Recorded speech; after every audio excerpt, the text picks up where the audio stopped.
Dear students, BPSC ने इस बार students को एक ऐसा मौका दिया है जिन्हें हर हाल में बीपीएससी निकालना है। उनका रिजल्ट होगा। एग्जाम आयोजित हुआ 67वीं बीपीएससी का। अच्छा आया क्वेश्चन, जिन्होंने पढ़ा था, अच्छे स्कोर किए, अगर रिजल्ट आता तो उनके रिजल्ट होते। काफी सारे स्टूडेंट्स ने कहा कि सर अच्छा परफॉर्मेंस दिया था, रिजल्ट होता तो हमारा होता। आयोग ने बताया कि पैटर्न क्या है। पैटर्न जो पहले था वही फॉलो हुआ इस बार जो एग्जाम हुआ। हालांकि अनफॉर्चुनेटली अच्छे एग्जाम्स गए बहुत सारे स्टूडेंट्स के, लेकिन एग्जाम लीक हो गया, क्वेश्चन पेपर लीक हुआ, एग्जाम कैंसिल हो गया और अब फिर से ये एग्जाम आयोजित होगा।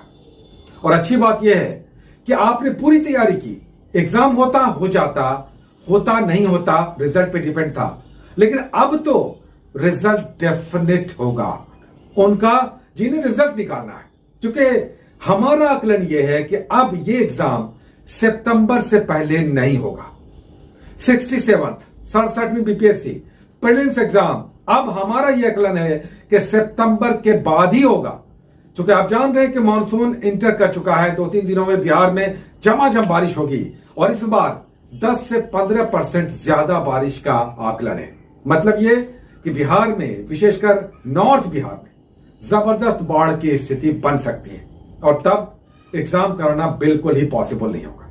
खुद आयोग ने कहा कि वो चाह रहा कि मानसून से पहले एग्जाम आयोजित करा ले, लेकिन ये बोलते बोलते तो टाइम निकल गया और अब नहीं लगता कि 1 महीने 15 दिनों के अंदर ये एग्जाम हो सकता है। और ऐसा अगर नहीं होगा तो ये डेफिनेट है कि अब ये एग्जाम सितंबर के लास्ट या अक्टूबर के फर्स्ट सेकंड वीक में चला जाए। और ऐसा हुआ तो उनके लिए जो हर हाल में रिजल्ट चाहते हैं, जो इस एग्जाम को निकालकर अधिकारी बनना चाहते हैं, जिन्हें बिल्कुल डू और डाई की स्थिति है, मरना जीना जैसा बन गया है, रिजल्ट निकालना है, एक नौकरी लेना ही है, खाने पीने पर सवाल आ गया है, घर में मां बाप बिल्कुल अब निराश हो चुके हैं, लेकिन यह मौका उनके लिए मिल गया है जिन्हें हर हाल में रिजल्ट लेना है। अब एक समस्या है कि आप में से बहुत सारे लोग जो प्रीलिम्स में अच्छी तैयारी कर चुके हैं या कर चुकी हैं, हमारे पास लगातार मैसेजेस आ रहे हैं कि मेंस की तैयारी भी हम करना चाहते हैं। अच्छी बात है, जरूर मेंस की तैयारी कीजिए। डेफिनेटली अब आपको तैयारी 50-50 बांट लेना चाहिए, 50% प्रीलिम्स और 50% मेंस की तैयारी में। लेकिन मेंस की तैयारी क्या करें? अभी आज ही हमारे एक स्टूडेंट से बात हो रही थी। उन्होंने कहा कि हम सर आपके वीडियोस देखते रहते हैं, कभी कभी फादर आ जाते हैं, वो भी सुनते हैं।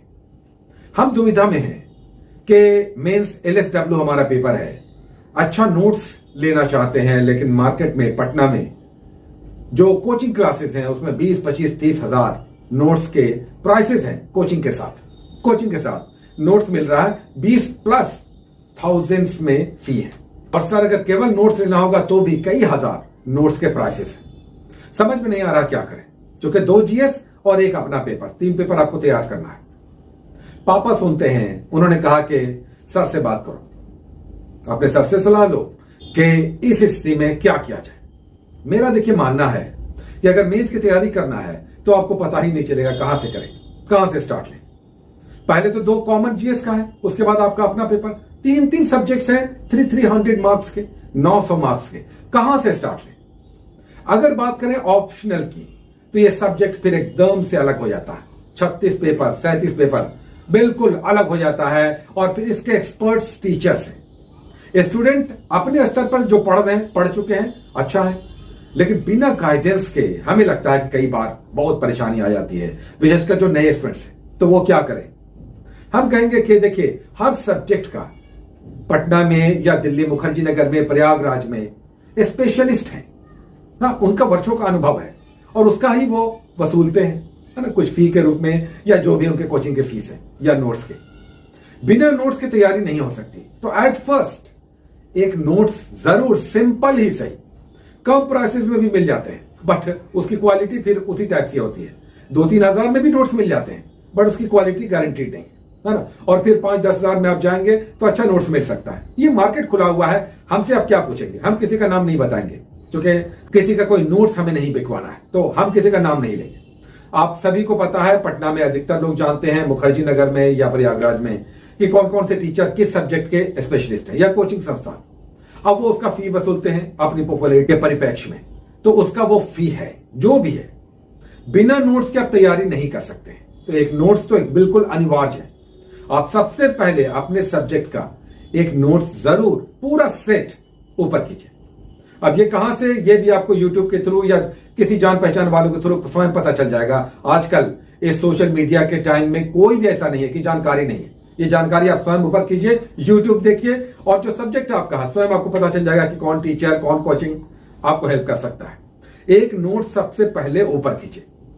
ये कम पैसे का भी हो सकता है या ज्यादा अच्छे क्वालिटी का भी नोट्स हो सकता है, आपकी वित्तीय स्थिति पर डिपेंड करता है, फाइनेंशियली आप कितना साउंड है, स्ट्रांग है। लेकिन हम कहेंगे कि बिना गाइडेंस के आप परेशान हो जाएगा। अब बहुत मेहनती हैं, दिन रात मेहनत करते हैं या करती हैं, लेकिन कोई बता देता है तो आपको पता चलता है कि अच्छा ये सीधा रास्ता है, नहीं तो इधर चले गए, उधर चले गए, फिर घूम के वापस आ गए और तब बढ़े उसी दिशा में, फिर भटक गए, फिर बैक हो गए, फिर मुड़े, फिर कोई बताया कि नहीं ये गलत रास्ता था, इधर से जाओ, और उसने भी नहीं बताया सही ढंग से। ये सब चलता रहता है। आप पढ़ना चाहती हैं, पढ़ना चाहते हैं, लेकिन कमी कहां पर है? न नोट्स है, न गाइडेंस है। अब बताइए पढ़ें तो क्या पढ़ें? आधी रात है, पढ़ने के लिए बैठे, खूब मन कर रहा पूरी रात पढ़े, लेकिन पढ़ने बैठे नोट्स ही गलत है, नोट्स है ही नहीं, बुक्स में समझ में नहीं आया, क्या पढ़ेंगे आप? हाँ, जनरल स्टडीज फिर कॉमन है, और जीएस में हमारा सब्जेक्ट तो हिंदी साहित्य और हिस्ट्री है। अब जब समय आएगा हमें लगेगा कि समय हमारे पास भी है, हम उसमें जरूर उपलब्ध रहेंगे। 2 कॉमन पेपर जनरल स्टडीज का है, उसमें तो स्टार्ट लीजिए, जीएस कीजिए। और जीएस में हम बिल्कुल खोलकर स्पष्ट रूप से कहेंगे पेपर 1 मत कीजिए। पेपर 1 बहुत आसान है, हर कोई कर लेता है। हिस्ट्री एंड कल्चर, पाल कला, मौर्य कला और पटना कलम हर कोई करेगा। करंट अफेयर्स दूसरा खंड, दूसरा पार्ट में, और तीसरे में स्टैटिस्टिक्स। स्टैटिस्टिक्स फिर अलग मामला है, उसमें ही बात करेंगे। लेकिन करंट अफेयर्स जिसमें 3 क्वेश्चन लिखना है या 3 क्वेश्चन हिस्ट्री एंड कल्चर में लिखता है, स्टूडेंट लिख लेते हैं। सेकंड पेपर जो जीएस का, जिसमें ज्योग्राफी होगा, इकोनॉमी होगा, साइंस एंड टेक्नोलॉजी होगा, पॉलिटी होगा, 8 क्वेश्चंस लिखने हैं, 3 खंड में बटा हुआ होगा। 3-3 क्वेश्चंस लिखने हैं और लास्ट में 2 लिखने हैं। 8 क्वेश्चंस जीएस पेपर 2 में भी लिखने हैं। यहां पर स्टार्ट लीजिए पेपर 2 में। पेपर 2 से पेपर 1 आसान है, हर कोई चाहता है, मौर्य कला बड़े आराम से आपको समझ में आ जाएगा, पाल कला या पटना कला, है ना, और करंट अफेयर्स में भी समझ में आ जाता है। लेकिन जीएस पेपर 2 से स्टार्ट लीजिए, एक एक क्वेश्चन देखिए, प्रीवियस ईयर से क्वेश्चंस बैंक ले लीजिए। एट फर्स्ट सिलेबस लीजिए। मेंस की तैयारी जब भी करते हैं सबसे पहले बीपीएससी का सिलेबस लीजिए। अब सिलेबस किसका लें? तो सबसे सस्ता आता है भवानी पब्लिकेशन का, भवानी पब्लिकेशन। राजीवन रूबी का भी आता है, सबसे सस्ता 30 रुपए में, 20 रुपए में मिल जाता है क्वेश्चन। जीएस का 60-70 रुपए में मिलेगा। या फिर केबीसी नैनो है, अरिहंत है, स्पर्धा है, किरण है, बहुत सारे लोग हैं, फिर वहां पर प्राइसेस थोड़ा बढ़ जाएगा। अच्छा, सॉल्यूशन वाला मत लीजिए, कोई उसमें कोई फायदा नहीं है। अनसॉल्व दीजिए, जो सॉल्व नहीं है। हाँ, अगर आपके पास पैसा है सॉल्व भी ले सकते हैं, लेकिन बेटर है अनसॉल्व लीजिए। पतली सी भी होती है, प्राइस भी कम होता है, क्योंकि आपको नए क्वेश्चंस मिलेंगे, पुराने क्वेश्चंस में रिपीट नहीं होता है। नॉर्मली मेंस में पुराने क्वेश्चंस रिपीट यूजुअली नहीं होते हैं, तो आपको नए क्वेश्चन से ही पाला पड़ेगा। हाँ, क्वेश्चन देखना है तो अनसॉल्व ले लीजिए, कैसे प्रश्न आए, है ना, या ट्रेंड क्या है, ये सब है।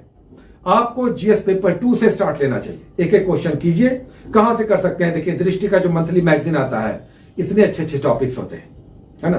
पॉलिटी से पहला खंड पॉलिटी होगा जीएस पेपर 2 में, पॉलिटी से उठाइए। संघवाद क्या है, मूल अधिकार और नीति निषेध तत्व में तुलनात्मक अध्ययन कर लीजिए। मूल कर्तव्य किस तरह से मूल अधिकार से भिन्न है या दोनों एक दूसरे का पूरक है ना। थोड़ा सा एनालिटिकल, थोड़ा सा विश्लेषणात्मक, सीधा नहीं।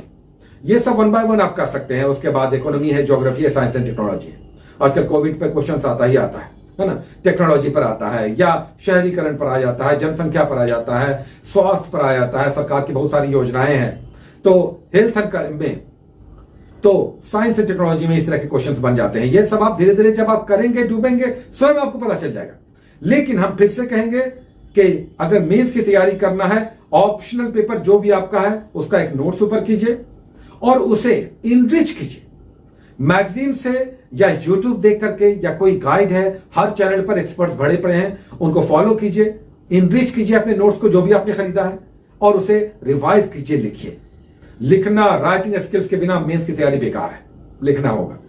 लेकिन अगर जीएस पेपर 1 और पेपर 2 की बात है, तो हम जीएस पेपर 2 से कहेंगे स्टार्ट लीजिए। इंडियन पॉलिटी से स्टार्ट लीजिए। संघवाद है, केंद्र राज्य संबंध है, राज्यों के बीच असमानता है, राष्ट्रपति के अधिकार हैं, संसदीय विशेषाधिकार क्या है, या मूल अधिकार है, नीति निषेध तत्व है, मूल कर्तव्य है, प्रस्तावना है, प्रस्तावना का मर्म क्या है, उसमें क्या कुछ छिपा है, किस तरह से संविधान के उद्देश्य हैं, उसमें संविधान का दर्पण उसे हम कहते हैं, बहुत इंपॉर्टेंट टॉपिक है प्रस्तावना, प्रियम्बल, उद्देश्य का भी जिसे कहते हैं। ये सब आप कर सकते हैं मेंस में। हमसे जहां तक होगा टाइम आने दीजिए, समय मिलेगा, हम जरूर उपस्थित होंगे, आपके साथ सदैव रहे हैं, आगे भी रहेंगे, लेकिन प्रीलिम्स से छुट्टी मिले तब ये सब हो पाए। फिर भी हम प्रयास करेंगे। आप जो बहुत सारे लोग कहते हैं कि सर क्या करें, है ना, हमारे गार्जियन कहते हैं कि सर सेल्फ लो, जैसे हमने कहा कि एक स्टूडेंट ने कहा, तो हमारा फिर से यही कहना होगा, फिर से हम रिपीटेडली कह दें कि मेंस की तैयारी अगर करना है 50-50 में बांट लीजिए। सितंबर से पहले पीटी अब नहीं होगा, तो मेंस की तैयारी आपको करना चाहिए। 50-50 बांट लीजिए, पीटी को हल्के से मत लीजिएगा, क्योंकि आपका जॉब बहुत ऊपर जाता है, तो वहां पर मोमेंटम आपका बना रहना चाहिए। जो आप कर रहे हैं डेली कीजिए, चाहे कुछ सेट बना रहे हैं, क्वेश्चंस बना रहे हैं, होमवर्क कर रहे हैं, जुड़े रहिए, पैरेलल इधर मेंस की तैयारी से जुड़िए। और उसके लिए जीएस पेपर 2 से स्टार्ट लीजिए, पेपर 1 हल्का है, वो आप बाद में भी स्टार्ट लीजिएगा, कर लीजिएगा, और अपना एक पेपर जरूर एक एक क्वेश्चन करते चलिए। लेकिन इसके लिए सबसे पहले बेटर है कि एक अच्छा सा गाइड आप जरूर सर्च कीजिए, या यूट्यूब को फॉलो कीजिए, यूट्यूब पे भी सारे एक्सपर्ट्स हैं। किसी कोचिंग संस्थान से जुड़ना चाहते हैं, फाइनेंशियली साउंड है, जरूर जुड़िए, नोट्स ऊपर कीजिए, उसे इनरिच कीजिए, पढ़ पढ़ के, उसे पढ़ पढ़ कर उसमें टॉपिक्स डालिए, फैक्ट्स डालिए, तथ्यात्मक बनाइए, कंटेक्सचुअल बनाइए, प्रेजेंट में अभी क्या क्या चल रहा है ये डालिए, क्या सरकार घोषणाएं कर रही है, क्या सुधार लेकर आ रही है, ये सब जोड़कर अच्छे नोट्स को आप इनरिच करके शानदार परफॉर्मेंस मेंस में भी दे सकते हैं या दे सकती हैं। जरूर मेंस के लिए लगिए, अब समय आ गया है, इसलिए कि जब भी पीटी में डिले हुआ है, मेंस जल्दी हुआ है। हो सकता है आपको 2.5 महीने 2 महीने ही टाइम मिले 67वीं के पीटी के बाद मेंस में, यह हो सकता है। हालांकि हमारा आकलन है कि मिनिमम 3 महीना मिलेगा, अगर बहुत जल्दी भी मेंस होगा तो। 67वीं की हम बात कर रहे हैं। तो ये सारी बातें हैं। जो लोग कह रहे हैं कि सर आपसे हमारे गार्जियन कह रहे हैं कि पूछ लीजिए, हम फिर से कहेंगे कि एक अच्छा सा नोट सबसे पहले ऊपर कीजिए, और थोड़ा सा अगर उसमें आप कैपेबल हैं, थोड़ा सा एक्सपेंस कर सकते हैं, तो नोट्स को खरीद लीजिए और उसको इनरिच कीजिए। उसके लिए आपको मैगजीन्स, यूट्यूब या दूसरे भी अखबार हैं, इनसे अपने अपने नोट्स को इनरिच करके और उसे बार बार लिखिए। मेंस की तैयारी अच्छी होगी। आई होप कि 67वीं में आपको इतना समय मिल गया है कि अगर अगर अगर रिजल्ट में आना है तो यही वो एग्जाम है जो आपको श्योर करेगा कि yes you can do this. Take care.